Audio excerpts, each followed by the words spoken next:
Hey guys, it's Christian, your Vancouver Realtor, and the topic for today's video is getting pre-sales in a red hot market. This is a red hot market. It makes it tough for buyers, especially if you want a new home pre-built.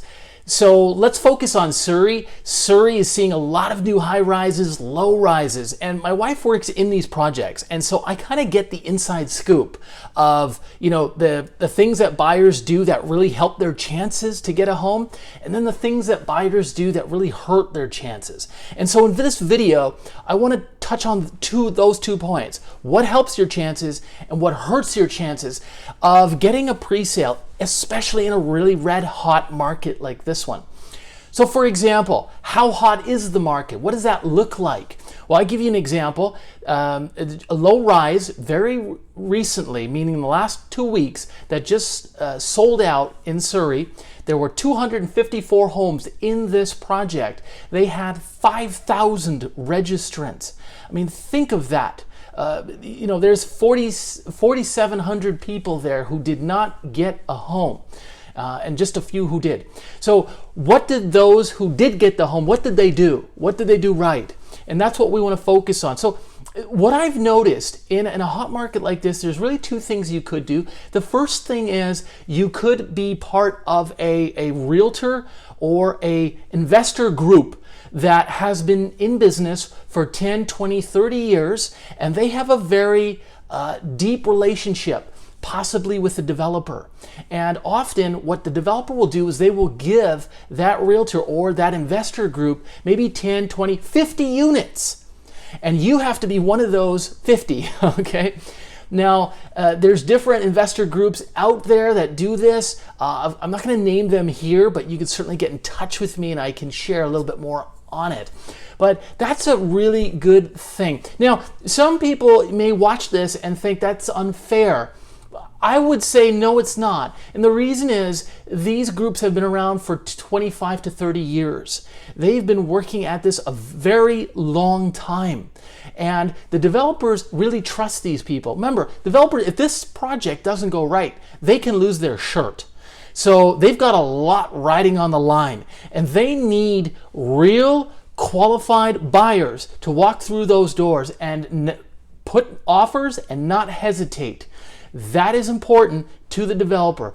And of course, they're going to work with realtors who can do that, right? Who can bring those kinds of clients through the doors. So it's very important that you understand that. And the second thing is you could work with a really strong realtor. I'll give you an example. I would say myself as an example. I had a client several years ago who wanted a 2-bedroom in one of Concord Pacific's projects in Surrey. Now, Concord Pacific, of course, is Canada's biggest developer. They develop a lot of communities, and in a hot market, it's hard to get through the doors. So what I literally had to do is I had to be persistent and aggressive. I must have made 12 phone calls in 2 days to the pre-sales team to get us an opportunity to come in on the second day to potentially view and write on a home right there. So you need a realtor who's going to be persistent, aggressive, and build that relationship with the pre-sales team. Demonstrate that the realtor has to, that they have professionalism and they can be trusted and relied upon, and that their client is going to follow through, right, with the purchase. So that's what's really important to these guys, and you got to think like that. Okay, they're developers here and the sales team, they're not here to do the general public favors. They are on a mission. They've got to sell this tower, and especially if they're riding a hot market, they want to ride that wave all the way through. Okay, now a few things I've noticed that buyers do very, very wrong, and I get this again from my wife who works inside pre-sales, and so she sees this all the time. And so one of the things is buyers calling the pre-sale center saying they are unrepresented by an agent, and they think that they're doing the pre-sales team a favor by not having a realtor.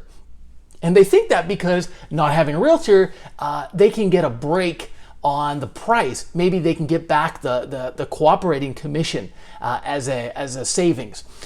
The pre-sales team doesn't like that for the most part, especially the big brand builders, the BOSAs, the Concord Pacifics.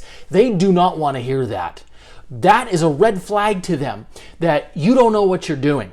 They want to deal preferably with realtors, and the reason for that is they are outsourcing the relationship. They are outsourcing the education, which could take 20 to 60 hours. They know that a buyer's not just going to walk in and say, okay, here's $500,000 on this condo, let's go.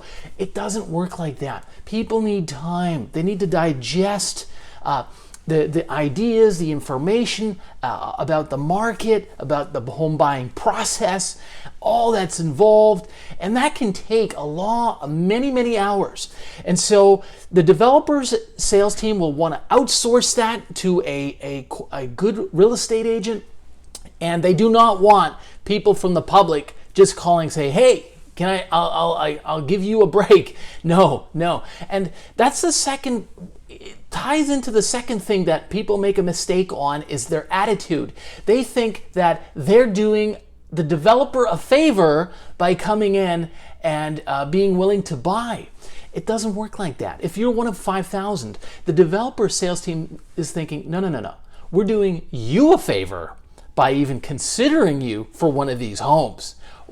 Let's see how financially qualified you are and make sure that if you're going to write a contract that you are going to follow through and you're not going to rescind that contract. Very important you understand that they think they're doing you a favor, and at the end of the day, they've got the unit. You don't. Third thing, when people go in, they and tour the site. At the end of the tour, you sit down in a meeting. Usually, I'll sit down with my clients. The big mistake I see my clients make is they get too specific with the unit they want. They'll say something like, I want the corner unit on the lowest floor, and that's it. And if I don't get that unit, I'm not going through with it. Big mistake. What you want to do is you want to be flexible. Because if they're going through 3,000 request forms and they're trying to match different people up with different units, if you only put one unit and they've already given that to someone else, you're out. Your application goes into the dustbin. Okay, so you want to be very flexible there. And the last thing I would say is you also want to be flexible with your price range you put on the request form. A lot of people will put down, okay, 500,000 is my max. 450 to, let's say 500 is my max. And the sales team would probably prefer you to put a range between, let's say, 450 and 550. Because, again, they're going through 3,000 request forms. If you say your max is 500,000, they may just move on to the next one if they don't have a unit at that price point. Okay, so I hope that's clear that some people will just put the very lowest price point because they're afraid that they're going to get upsold, and it really doesn't work that way. Actually, they're really want to see they'll come. It's better to be offered a unit and for you to be in a position to say no than not to be offered anything at all. Okay, and so that is the point on that. You want to be flexible in that price range. So those are some of the things you want to consider. It is tough to get a pre-sale in a market where a tower sells out in 2 weeks, a low-rise project sells out in 2 days. That's what's happening right now. And so the best thing you could do is really ally yourself with someone who understands the business, who has the ability to build a relationship with a sales team, and then of course get you in the door and get you one of those units. It's not easy to do. It definitely takes persistence, effort, a lot of hard work. And I would say that for you and your realtor, you really have to be communicating a lot. And you have to understand the options that are available to you. What I mean is there may be other pre-sales as well, and you want to kind of compare and contrast them in terms of what's the best option in terms of closing dates, deposit structures. Some of them want more money from you up front, some of them want less. We got to look into that. Another advantage of having a real estate agent like myself, for example, is I can read through the contract. I'll hold your hand through the next 3.5, 4 years. Developers team, they don't really want to do that. They're busy, they're moving on to the next project. They prefer to outsource that work to the buyer's agent. He's going to hold, or she's going to hold, the hand of their clients for the next several years until completion, right?